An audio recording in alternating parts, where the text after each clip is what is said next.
Well, guys, next we are going to start laws of probability. So, first of all, we want to state the law, additional law of probability for not mutually exclusive events, right? So, okay. So, this is the statement of the law.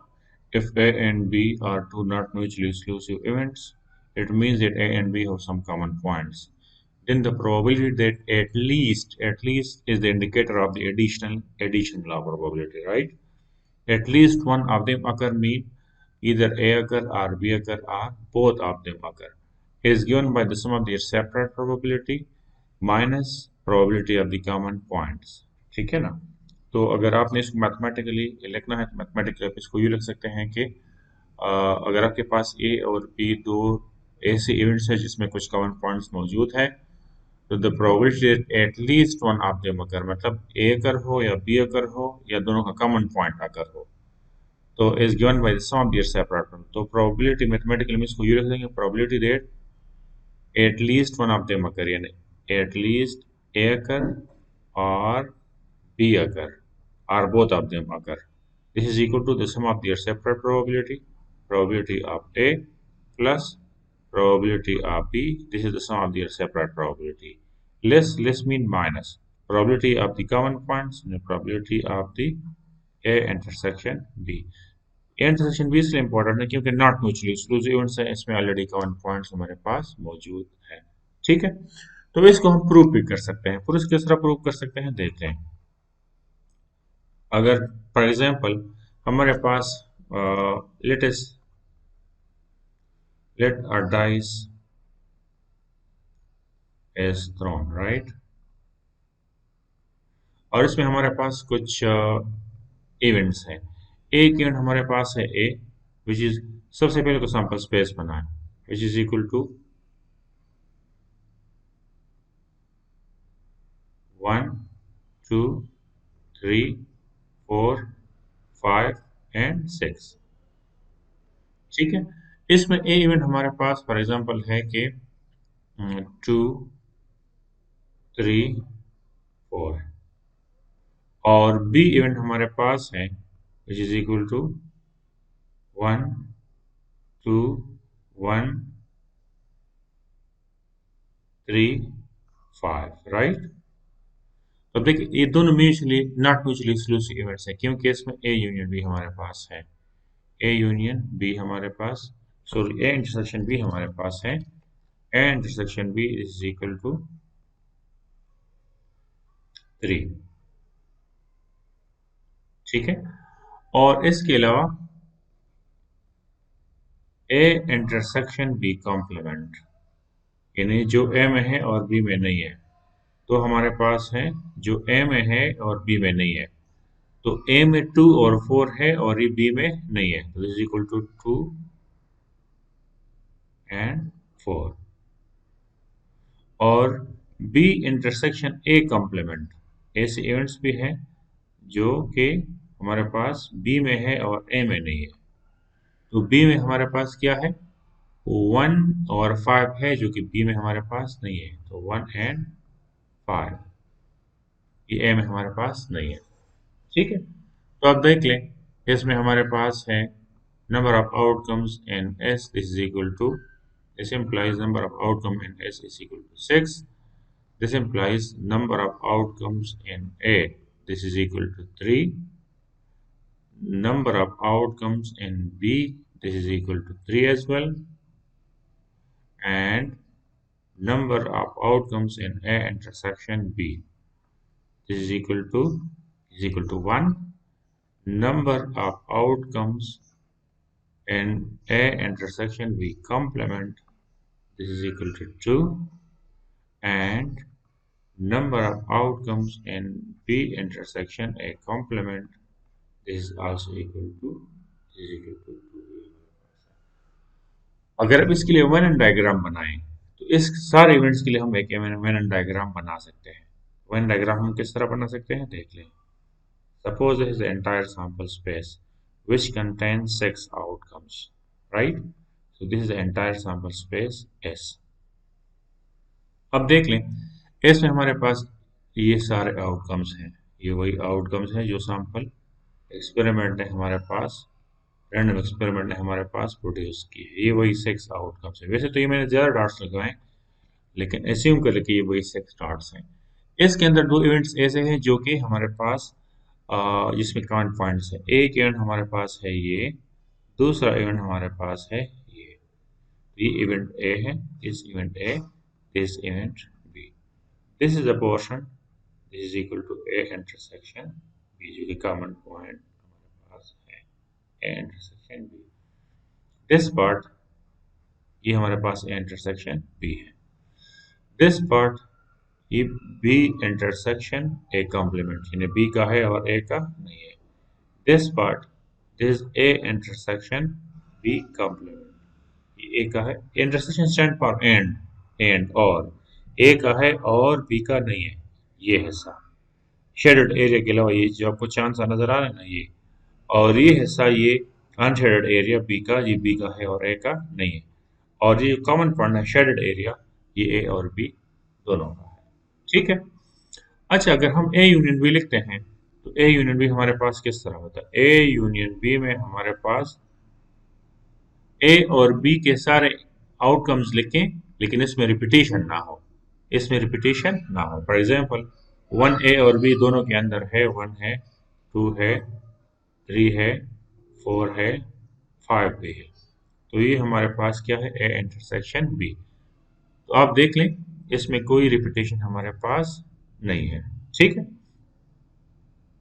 और ऐसे कोई भी outcome इसमें नहीं है जो इस दोनों में मौजूद हो और हमने यहाँ पे रिपोर्ट ना की हो। तो दोनों हमारे पास यहाँ पर है। अच्छा, अब हमने करना क्या है?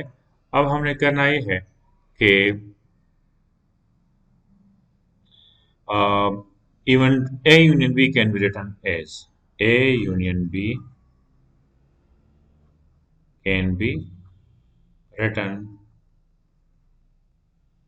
as A union B, this is equal to A, अगर आप पूरा लें A और इसके साथ आप लें B का वो हिस्सा जो B का है और A का नहीं है, यानी B इंटरसेक्शन ए कॉम्प्लीमेंट, तो ये A यूनियन B के बराबर है और यहाँ से भी विजिबल है।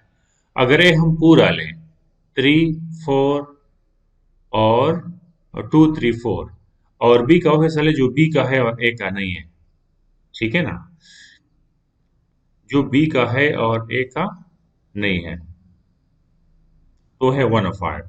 तो देखें 2 ए पूरा लिया और इसके साथ 1/5 लिया, तो 1, 2, 3, 4, 5 आया ना इससे, ठीक है ना। तो इसलिए ए यूनियन बी हम यू लिख सकते हैं कि ए अगर हम पूरा लें और बी का वो हिस्सा ले जो बी का है और ए का नहीं है, तो इसे यूनियन बी बन सकता है। ठीक है। अगर ए हमने पूरा लिया 2, 3, 4 और ओ लिया जो बी का है और ए का नहीं, वो है 1 और 5, तो देखें 1 यहाँ से, 2 यहाँ से, 3, 4, 5 यहाँ से, तो 1, 2, 3, 4, 5 बन गया है। इसीलिए हम कह रहे हैं। अगर आप इसी क्वेश्चन में प्रोबेबिलिटी अप्लाई कर लें, अप्लाइंग प्रोबेबिलिटी, अगर आप इसे प्रोबेबिलिटी अप्लाई कर लें, अप्लाइंग प्रोबेबिलिटी, प्रोबेबिलिटी अप्लाई कर, तो probability of A union B is equal to probability of A. याद रखें कि प्रोबेबिलिटी अगर आप यूनियन पे अप्लाई करते हैं तो ये प्लस हो जाता है, and probability of B intersection A complement. आप इस इक्वेशन नंबर 1 का नाम दें। ठीक है। अच्छा, बी के भी दो पार्ट्स हैं। अब हमने क्या करना है? बी को भी डिकम्पोज करना है टू पार्ट्स में। B can event B can also be decomposed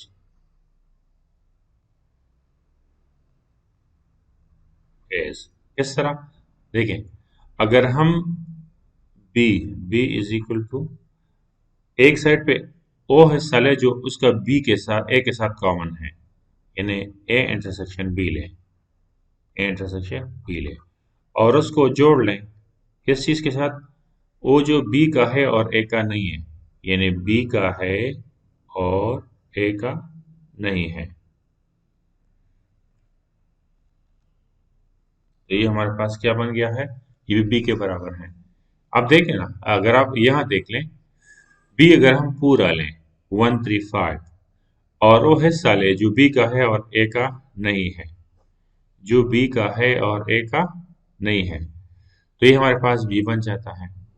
अगर हम सॉरी अगर हम ए इंटरसेक्शन बी ले, इसमें 3 है, और वो हिस्सा लें जो बी का है और ए का नहीं है, यानी 15, तो इससे भी बन जाता है ना 135। देख लेना, ठीक है। यानी इन बी के हम दो कंपोनेंट्स बना सकते हैं, एक है 3, 3 से क्या है, ए यूनियन बी है, ए इंटरसेक्शन बी है, और एक है 15, 15 क्या है, जो कि ए का है और बी का, जो बी का है और ए का नहीं है, ठीक है। तो इसलिए हमने इसको दो तरीकों से डिकम्पोज किया। इस तरह प्रोबेबिलिटी अप्लाई कर लें, अप्लाइंग प्रोबेबिलिटी, अगर आप इस तरह प्रोबेबिलिटी अप्लाई कर लें, तो ये हमारे पास probability of B this is equal to probability of A intersection B, और प्लस क्योंकि ये पेयर प्लस है, यूनियन है, probability of B intersection A complement, right. Equation number 2। अगर आप इक्वेशन 2 को इक्वेशन 1 से सब्ट्रैक्ट कर लें, सब्ट्रैक्टिंग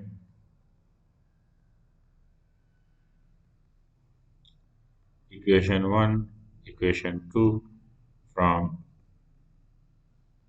equation 1, equation 1 हमारे पास है कि probability of A union B is equal to probability of A plus probability of B intersection A complement, right।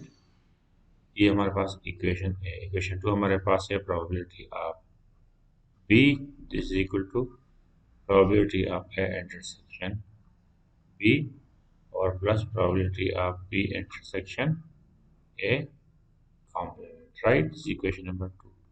अगर आप इसको इससे माइनस करते हैं, तो ये प्लस है, ये भी प्लस है, ये सबके साइन चेंज हो जाएगा, ये भी माइनस हो जाएगा, ये भी माइनस, ये भी minus, plus B intersection A minus B intersection A, they offsets each other. तो ये आपके पास क्या रह जाता है, ये आपके पास रह जाता है, ये साइड पे probability of A union B और minus probability of B, right.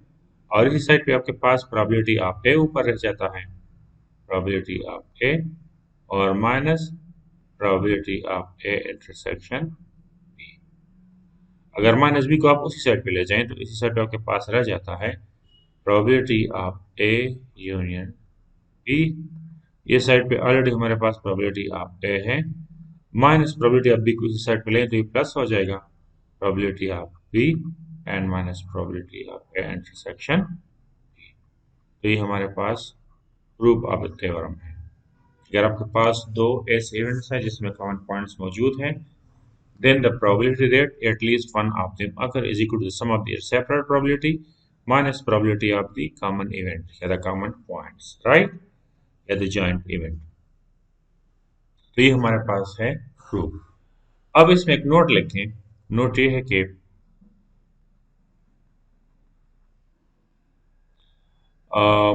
however if the events are mutually exclusive,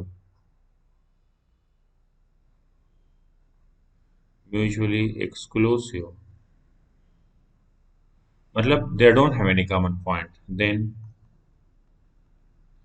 A intersection B is equal to empty set, इसमें कोई आउटकम नहीं होगा। This implies probability of A intersection B would equal to probability of the empty set which is equal to 0। तो फिर उस case में क्या होगा, probability of A union B this is equal to simply probability of A plus probability of B minus 0, और हम इसको यूँ लिख सकते हैं कि this is equal to the probability of A union B this is equal to probability of A plus probability of B which is the addition law of probability, which is the addition law of probability